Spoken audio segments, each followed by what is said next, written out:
பணத்தோட விழுது ஏதாவது இருந்தால் அதை பிடிச்சிட்டு வெளியே வந்துடலாம்.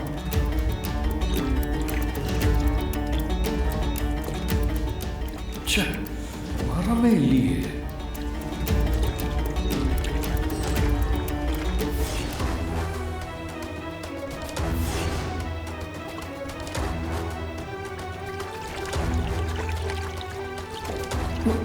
அப்படியே அசைய புதைக்குழி உள்ளே இழுக்குது.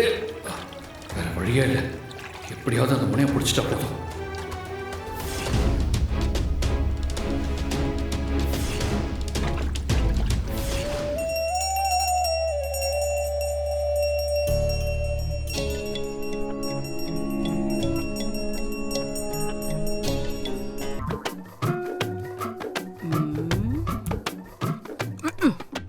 அதான் இருக்கட்டும் மாமா. தேங்காய் சாப்பிட்றியா? நீ இருக்கிற இருப்புக்கு தேங்காய் நினைச்சி என் கையை கடிச்சு வச்சாலும் கடிச்சு வச்சிருவேன். அதனால நீ சாப்பிட வேண்டாம். உனக்கு சேர்த்து நானே தின்றேன்.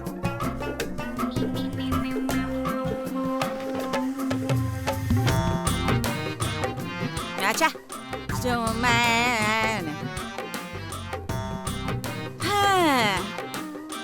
ஊரே சப்பரத்துல இருக்கு.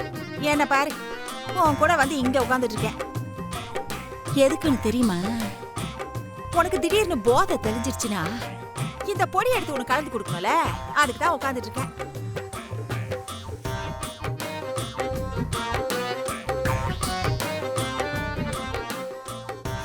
மாமா, நான் உன்னை யோசிக்கிறேன் மாமா.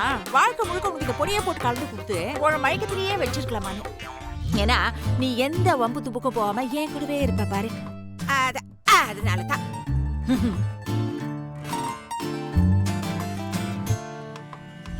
அக்கா, நீ வேணா சப்பரம் பார்க்க போயிட்டு வாயே. மாமாவை நான் பாத்துக்கிறேன். ஏய், என் புருஷனை பாத்துக்க எனக்கு தெரியும். உன் வேலையை பாரு.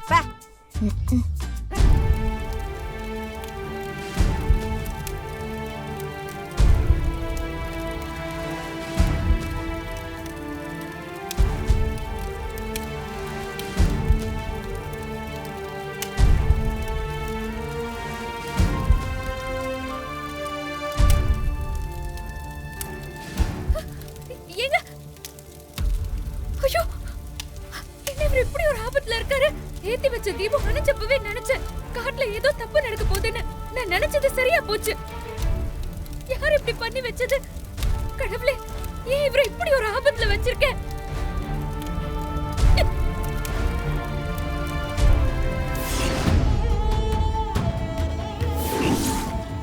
கருணா, ஐயோ கருணா,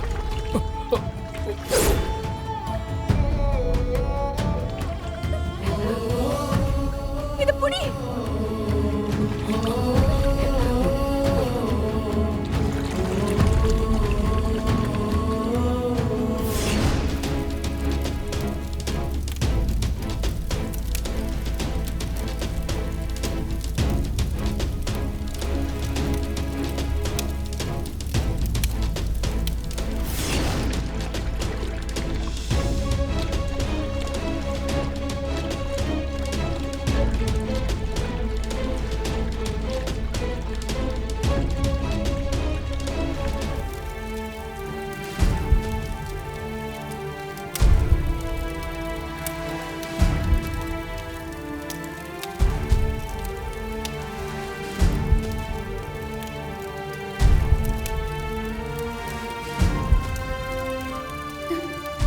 நல்ல வேலை மனசுக்கு தப்பா பட்டதுன்னு வந்தது நல்லதா போச்சு. இல்லைன்னா இவருக்கு என்ன ஆயிருக்கும்? இவ்வளவு மயக்கத்திலையும் கருப்பனோட புறவிய கீழே விடாம நெஞ்சோட வச்சிருக்காரு. இந்த போட்டியில எப்படியாச்சும் ஜெயிக்கணும்னு இவரை நினைக்கிறது நல்லா புரியுது. ஆனா நல்ல மயக்கத்துல இருக்காரு. எங்க எங்க எங்க முகத்துல தண்ணி தெளிச்சாதான் எழுந்திருப்பாரு. இங்க எங்க தண்ணி கிடைக்கும் தெரியலையே. தேடி பாப்போம். இந்த மண்புறவையை கொண்டு போய் சேர்த்தாகணும்.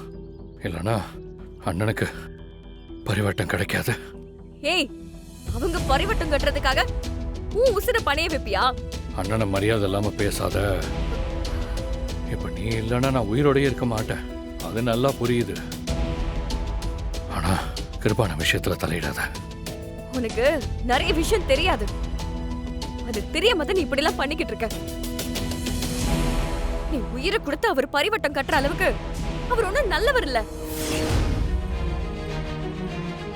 இந்த பார், கிருபான தப்பா பேசாத. ஷோ, கிருபான கிருபான கிருபான என்ன நம்பு. 20 வருஷத்துக்கு முன்னாடி என்ன நடந்துச்சு தெரியுமா உனக்கு? ஏன் இந்த ஊர்ல 20 வருஷமா திருவிழாவே நடக்கலன்னு தெரியுமா உனக்கு? உனக்கு எதுவுமே தெரியாது. நான் சொல்றேன் கேட்டுக்கோ. 20 வருஷத்துக்கு முன்னாடி பரிவட்டத்துக்கு இதே மாதிரி சண்டை வந்துச்சு. அப்போ நெடுகுண்டத்துல வச்சு உன் கிருபான ஒருத்தரை கொலை பண்ணிருக்காரு.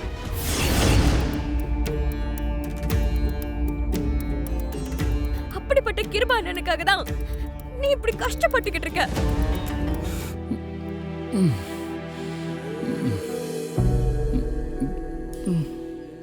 எப்படி வந்தோம்?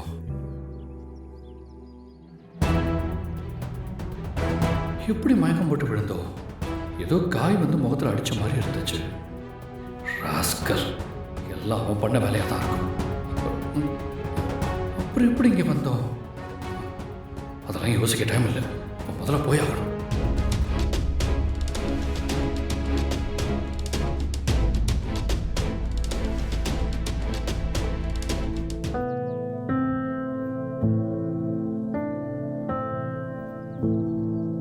கடவுளே, இனிமேலாவது அவருக்கு எந்த பிரச்சனையும் வராம பத்திரமா கீழே கொண்டு போய் சேர்த்துருமா.